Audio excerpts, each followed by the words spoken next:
In this video, I will show you how to download TV4 Play on your Samsung Smart TV. If you find this video helpful, subscribe to the YouTube channel for more important videos like this. So on your Samsung Smart TV, just like mine, if you want to download TV4 Play, here's what you have to do. The first thing is to connect to the internet and make sure your internet speed is higher. Then on your Samsung Smart TV or Android TV, you're going to try to locate your App Store. And as you can see on my screen here, here's my App Store. So as I click on my App Store, it's going to bring me here.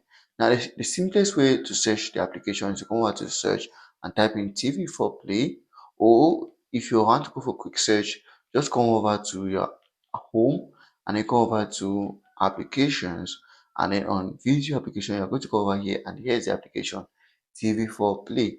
So I'm just going to go ahead and click on it,